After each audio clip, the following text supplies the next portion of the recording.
are phony. I don't even think they interview people. Right. I think they just put out phony numbers. I do think this. After the debates, I think my numbers really started to go up well. And then I did a series for the last 2 weeks only of really important speeches, I think. And 20,000, 25,000 people, 31,000 people were showing up to these speeches. You saw yesterday, you saw the kind of crowds we're getting. And I said, something's happening here. Something incredible is happening here. And I'll tell you, the enthusiasm and the love in those rooms, in those arenas, they're really arenas. In New Hampshire last night, it was a tremendous arena, beautiful arena. And same thing. We had a big convention center last night in Michigan, but they're packed. You have thousands of people. We had last night in Michigan, we had 10,000 people outside that couldn't get in. 10,000 people. Wow. So it's been amazing. So I said something's happening. Right. Something's really going on. A lot of people love you because you're not the establishment and you're not the mainstream media. Let's talk about what's happening over at CNN. First, Donna Brazile, who was a contributor there, was giving debate questions to Hillary Clinton. Against Bernie Sanders. Exactly. Then the DNC was giving questions to Wolf Blitzer. CNN was asking them, what questions do you want Wolf Blitzer to ask Donald Trump during an interview?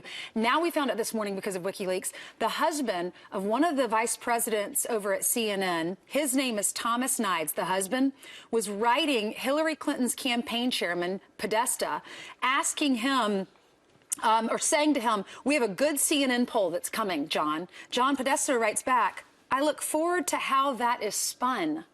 What's your response? Well, I think it's terrible. It's like I talk about the polls. I understand the business, and it's terrible what's going on. And I think more terrible than that is the fact that Hillary Clinton, through Donna Brazile, got the questions to think of it. Got the questions to the debates.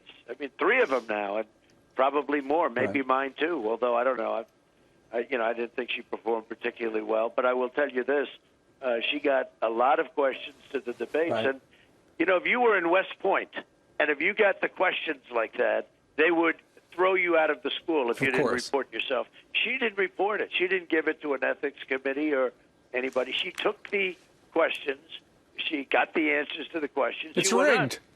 She would have been thrown out of West Point or Annapolis or the Air Force Academy.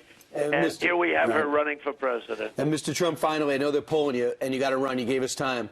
We're looking live now. I believe Eric Trump Eric and Laura. And Laura are probably about to vote for you right here in New York, where they live. So it's got to be exciting. We think they're going to vote for Donald Trump. You're right, guys. Thanks for correcting me. I don't want to be corrected. I have to apologize tomorrow. You don't want to assume anything, Brian. But Donald, as you look at your son about to vote and your daughter-in-law about to vote, I'm just wondering if you had a chance to look back at anything that you've done or not done and said, I regret this. Any regrets right now?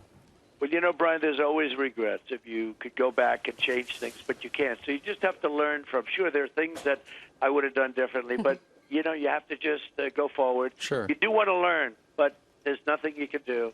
I'm very proud of my children. I'm just looking at them right now as an example of your show. But I'm very proud because Don and Eric and Ivanka and, to a lesser extent because she just got out of school, out of college, but Tiffany, who's also been so terrific. They worked so hard. Yep. They were Everybody all over did. the place. As Absolutely. you know, they've done your show many times. But they have indeed. They worked Mr. so Trump, hard. We only have a few final seconds with you. We may not hear from you the balance of the day. What would you like to say to the people of America right now? Final message. That we have a great, great country. We have tremendous potential. Definitely go out and vote. Absolutely. All right, Donald Trump. Thank you, Mr. Trump. Thank you all.